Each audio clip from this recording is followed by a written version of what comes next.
Film ഗാരേജിന്റെ ഇന്നത്തെ cinema വാർത്തകളിലേക്ക് ഇവർക്കും സ്വാഗതം. കഴിഞ്ഞ ആഴ്ച തിയേറ്ററുകളിലേക്ക് എത്തിയ ദിലീപിന്റെ ഏറ്റവും പുതിയ മലയാളം സിനിമയാണല്ലോ തങ്കമണി. തിയേറ്ററുകളിലെ പരാജയപ്പെട്ട തങ്കമണിക്ക് ശേഷം ഇന്ന് തിയേറ്ററുകളിലേക്ക് എത്തുന്ന അടുത്ത ദിലീപ് സിനിമയാണ് പവി കെയർ ടേക്കർ. സിനിമ ഒരു കോമഡി എന്റർടൈനർ വിനീത് കുമാർ സംവിധാനം ചെയ്യുന്ന സിനിമയാണ്. ഇപ്പോഴത്തെ സിനിമയുടെ ഏറ്റവും പുതിയ അപ്ഡേറ്റ് ഇന്ന് പുറത്തു വന്നിരിക്കുകയാണ്. ഇന്ന് വൈകിട്ട് 7 മണിക്ക് സിനിമയുടെ അടുത്ത ഒഫീഷ്യൽ അപ്ഡേറ്റ് വരുമെന്നും അത് സിനിമയുടെ റിലീസ് തീയതി പ്രഖ്യാപനമാണ് എന്നാണ് നിലവിൽ പുറത്തു വന്നിരിക്കുന്ന റിപ്പോർട്ട്. ഏപ്രിൽ 26 തീയതി അടുത്ത മാസം അവസാനത്തോടെയാണ് പവി കെയർ ടേക്കർ തിയേറ്ററുകളിലേക്ക് എത്തുക. എന്തായാലും റിലീസ് തീയതി പ്രഖ്യാപന പോസ്റ്ററിനായിട്ട് കാത്തിരിക്കാം. ചിത്രത്തിന്റെ ടീസർ എല്ലാം തന്നെ നേരത്തെ തന്നെ പുറത്തു വന്നതാണ്. അടുത്ത പ്രധാനപ്പെട്ട അപ്ഡേറ്റും ദിലീപിന്റെ മറ്റൊരു സിനിമയുടെ റൂമറാണ്. കഴിഞ്ഞ ദിവസം സംവിധായകൻ ലാൽ ജോസ് അദ്ദേഹം അടുത്തതായിട്ട് സംവിധാനം ചെയ്യാനായിട്ടിരിക്കുന്ന സിനിമയെക്കുറിച്ച് ഒരു അഭിമുഖത്തിൽ വെളിപ്പെടുത്തിയിരുന്നുവല്ലോ.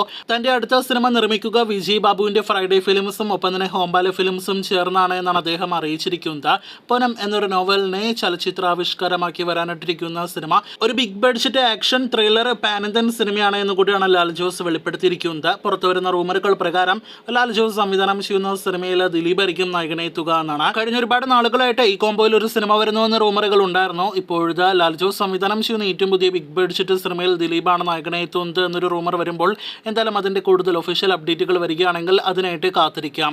മമ്മൂട്ടി ചിത്രം പ്രമേയുഗം എന്ന സിനിമ നാളെ തിയേറ്ററുകളിലേക്ക് എത്തിയിട്ട് ഒരു മാസം പിന്നിടാനായിട്ട് ഒരുങ്ങുകയാണ്. ബ്ലാക്ക് ആൻഡ് വൈറ്റ് സിനിമയായിട്ട് കഴിഞ്ഞ മാസം ഫെബ്രുവരി 15 തിയേറ്ററുകളിലേക്ക് എത്തിയ സിനിമ കൃത്യം ഒരു മാസ വേളയിൽ തന്നെ OTT റിലീസിനായിട്ട് ഒരുങ്ങുകയാണ്. സോണി ലിവിന്റെ ഒഫീഷ്യൽ OTT പ്രഖ്യാപനം നാളെ സിനിമ OTT റിലീസ് ചെയ്യുമെന്നാണ് സോണി ലിവ് എല്ലാം തന്നെ അറിയിച്ചതെങ്കിൽ പോലും ഇന്ന് മാർച്ച് 14 തീയതി തന്നെ സിനിമ OTT റിലീസ് ചെയ്യുന്നതാണ്.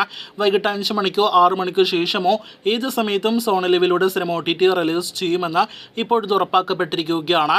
മലയാളത്തിന് പുറമെ പാൻ ഇന്ത്യൻ ഭാഷകളിൽ തന്നെയായിരിക്കും പ്രമേയുഗം OTT റിലീസ് ചെയ്യുക. അങ്ങനെ മമ്മൂട്ടി ചിത്രം പ്രമേയുഗം OTT റിലീസ് ആവുകയാണ്. നമുക്ക് സിനിമ OTT കാണുവാനായിട്ട് കാത്തിരിക്കാം. കൂടുതൽ സിനിമ വാർത്തകൾ കേട്ട് കാത്തിരിക്കൂ.